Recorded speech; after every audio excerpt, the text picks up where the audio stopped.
Friends welcome to त्रयंबरा channel इनकी நம்ம மோர்க்களி எப்படி பண்றதுன்னு பார்க்கறோம் மோர்க்களிக்கு ஒரு பெரிய வாணலியை அடி கனமான இருக்கிற வாணலியை எடுத்து வச்சுக்கலாம் அது சூடாயிட்டு இருக்கும்போதே நான் இங்க அரிசி மாவு எடுத்துர்க்கேன் அரிசி மாவு இந்த ஒரு கப் 2 கப் அரிசி மாவு எடுத்துர்க்கேன் இந்த கப்பாலே 2 கப் அரிசி மாவு எடுத்துர்க்கேன் சோ இந்த அரிசி மாவு வந்து நீங்க என்ன கடையில வாங்குனது தான் இது एक्चुअली இதுல எந்த மாவு வேணாலும் நீங்க வந்து எடுத்துக்கலாம் ஐ மீன் இடியாப்ப மாவு இல்லனாக்க கொழுக்கட்டை மாவு இல்ல பியூர் அரிசி மாவு எது வேணாலும் நீங்க எடுத்துக்கலாம் இப்போ 2 கப் அரிசி மாவுக்கு நான் இங்க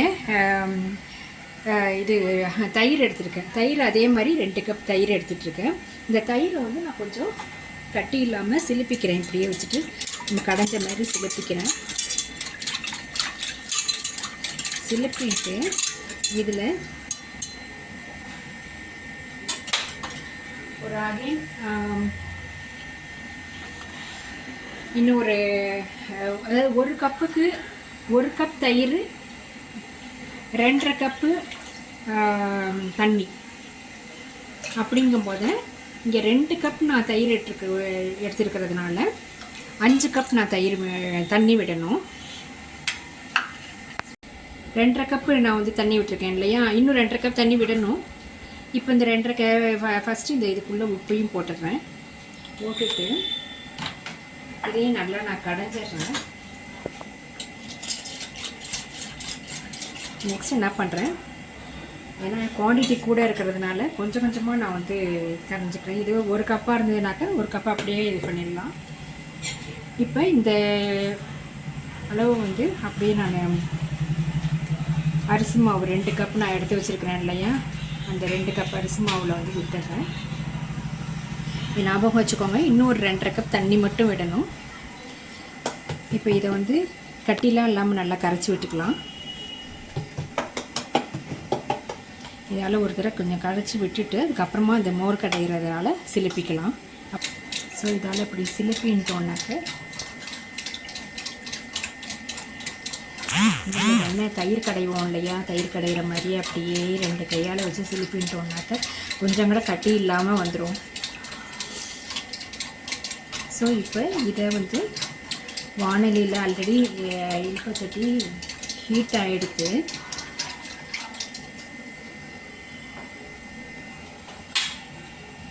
இப்போ நல்லெண்ணெய் விட்டுக்கிறேன் நல்லெண்ணெய் ஞாபகம் வச்சுக்கோங்க மோர்க்களிக்கு நல்லெண்ணெய் தான் ரொம்ப நல்லது நல்லா டேஸ்டா இருக்கும் நல்லெண்ணெய் விட்டீங்கனாக்க கொஞ்சம் நிறையவே விடணும் நல்லெண்ணெய் சோ நல்லெண்ணெய் கொஞ்சம் நிறைய விட்டுட்டு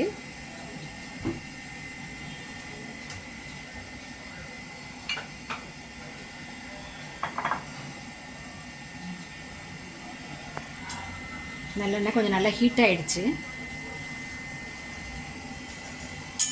இப்போ என்ன பண்ண போறேன் இதுக்கு தேவையானது என்னன்னாக்க கடுகு உளுத்தம்பருப்பு காஞ்ச மிளகாய் கருவேப்பிலை பெருங்காயம் காஞ்ச மிளகாய் வந்து ஒரு நான் 7-8 எடுத்து வச்சிருக்கேன் அதை வந்து நல்லா வாஷ் பண்ணிட்டு சின்ன சின்னதா கட் பண்ணிட்டேன் சிசரால ஏன்னா கொஞ்சம் ஈவனா இருக்கும் சிசரால கட் பண்ணி நம்ம வந்து வெச்சிரணும்னாக்க கொஞ்சம் ஈவனா இருக்கும் சோ அடுத்து கருவேப்பிலையை நான் எடுத்துக்கிட்டேன் இப்போ நான் என்ன பண்ண போறேன் கடுகு உளுத்தம்பருப்பு தாளிக்கலாம்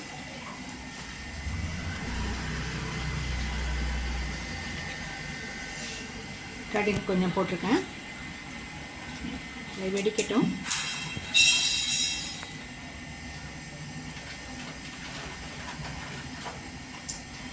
கடுகு வெடிச்சிட்டு இப்போ வந்து நான் உளுத்தம்பருப்பு போட்டுக்கிறேன் கோதுமை உளுத்தம்பருப்பு இப்போ இந்த அஞ்சலை பெட்டிலேயே கூட அஞ்சலை பெட்டியில் நான் வந்து ஒரு தடவை நான் காமிக்கிறேன் உங்களுக்கு அஞ்சலை பெட்டியில் நான் எப்படிலாம் வந்து அஞ்சலை பெட்டியை நான் வந்து வச்சுருக்கிறேன் அப்படின்னு சொல்லிட்டு நமக்கு வந்து செல்வம்லாம் பெருக்கும் அஞ்சலை பெட்டி எப்படி வச்சு விட்டாக்க நமக்கு இன்னும் கொஞ்சம் செல்வம் பெருக்கும் லட்சுமி கடாட்சி நல்லா இருக்குங்கிறதையும் நான் உங்களுக்கு அடுத்த வீடியோவில் காமிக்கிறேன்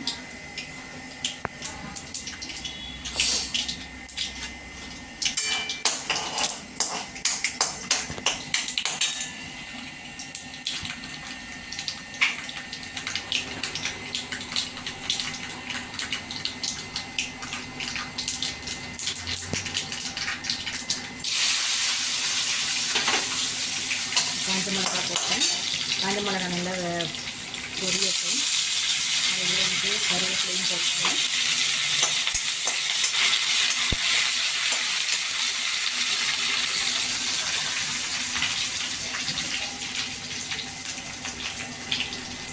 இதுக்கு ரொம்ப முக்கியமான ஒன்று என்னென்னாக்க பெருங்காயம்.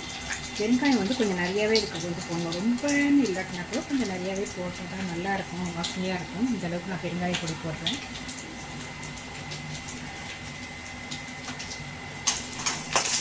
ஓகே, இப்போ எல்லாமே நல்லா பொரிஞ்சு வந்துடுது.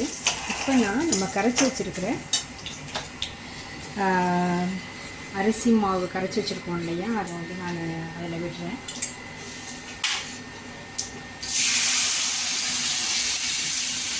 சிம்லையே வச்சுக்கோங்க. இப்போ இன்னும் பாக்கி ஒரு 2.5 டம்ளர் நம்ம வந்து தண்ணி விட்டாகணும் இதில். ஸோ 2 டம்ளர் தண்ணி.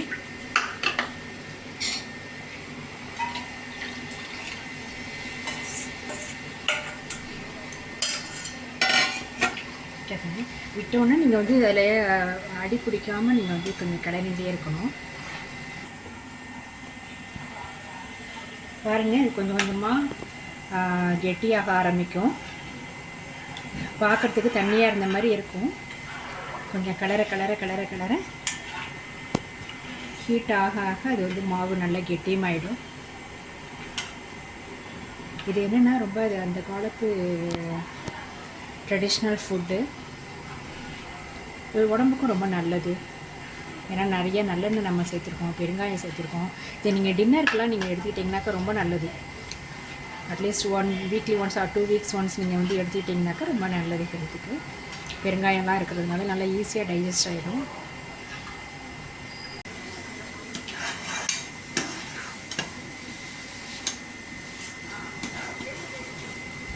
பாருங்கள், ஃபஸ்ட்டு எவ்வளோ தண்ணியாக இருந்தது, இப்போ நல்லா கெட்டியாகிட்டே வருது. இன்னும் கொஞ்சம் கெட்டியானோடனே நம்ம வந்து இறக்கிடலாம். இந்த டயத்தில் உங்களுக்கு வேணுங்கிறது இப்போ உப்பு சரியாக இருக்கான்னு பார்த்துட்டு நீங்கள் உப்பு வேணுன்னா போட்டுக்கலாம். ரொம்ப கெட்டியானதுக்கப்புறம் உப்பு போட்டாக்கா சரியாக கலக்கவும் வராது. இந்த டயத்தில் நீங்கள் டேஸ்ட் பார்த்துட்டு உப்பு வேணும்னாக்க உப்பு போட்டுக்கலாம். அதேமாரி நம்ம இன்னும் கொஞ்சம் எண்ணெய் விட்டுறதுனாக்க இந்த டயத்தில் எண்ணெய் அழகாக விட்டுக்கலாம். அப்போ என்ன ஆகும், இலுப்பச்சட்டியில் ஒட்டாமல் அழகாக அப்படியே அல்வா மாதிரி வரும்.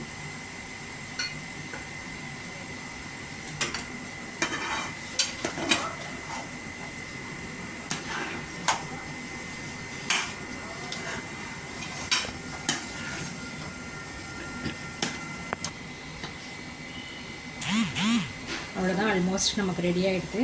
இதில் வந்து நீங்கள் மோர் மிளகா வேணாலும் போட்டுக்கலாம், நீங்கள் வெத்த மிளகா வேணாலும் போட்டுக்கலாம். இப்போ நான் வந்து என்கிட்ட மோர் மிளகாய் இப்போதைக்கு இல்லைங்கிறதுனால வெத்த மிளகா போட்டிருக்கேன். இதே நீங்கள் மோர் மிளகா போட்டிங்கனாக்கா உப்பு போடும்போது கொஞ்சம் பார்த்து போட்டுக்கோங்க. ஏன்னா மோர் மிளகாலேயே நம்ம வந்து உப்பு போட்டு தான் இது பண்ணியிருப்போம், காய வச்சுருப்போம் உப்பு கலந்து. ஸோ அப்போ மட்டும் கொஞ்சம் உப்பை வந்து கொஞ்சம் பார்த்து போட்டுக்கணும். மற்றபடி இதுவே இப்போ உங்களுக்கு மிளகா வத்தலே வந்து நல்லெண்ணெயில் நல்லா பொரிஞ்சிருக்கிறதுனால இதுவே வந்து காரமே இருக்காது. நீங்கள் அதோட இப்போ நீங்கள் இதுக்கு சைடிஷ் எதுவுமே போட்டுட்டு இது பண்ண வேணாம்.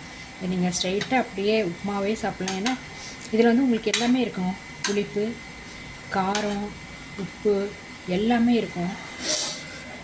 ஸோ நீங்கள் வந்து இந்த மிளகா வத்தலே வந்து உங்களுக்கு வந்து கொஞ்சம் அப்படியே உள்ளுக்குள்ளே வச்சு சாப்பிட்டிங்கன்னா கூட அந்த காரமே கூட ரொம்ப பெரிதாக காரமாலாம் இருக்காது, நல்லா இருக்கும், டேஸ்ட்டாக இருக்கும். பாருங்கள், அழகாக அப்படியே ஒட்டாமல் வருது பாருங்கள். இதுதான் இலுப்பச்சட்டியில் ஒட்டாமல் அழகாக அப்படியே கேக் மாதிரி வருது பார்த்தீங்களா, எல்லா மாதிரி. இதுதான் இந்த ஸ்டேஜில் அழகாக இறக்கலாம். நம்ம இறக்கி கொஞ்சம் நேரத்தில் வந்து சூடு கொஞ்சம் ஆற இன்னும் கொஞ்சம் உங்களுக்கு கெட்டியமாகிடும். அதனால் இந்த ஸ்டேஜில் நம்ம இறக்கிடலாம்.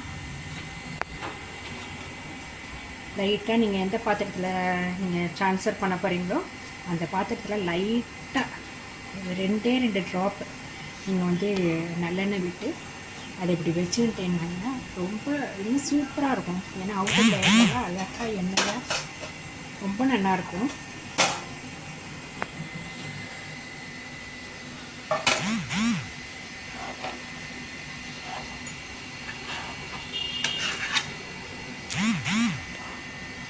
அவ்வளோதான் ஃப்ரெண்ட்ஸ், மோர்களி ரெடி ஆகிடுது.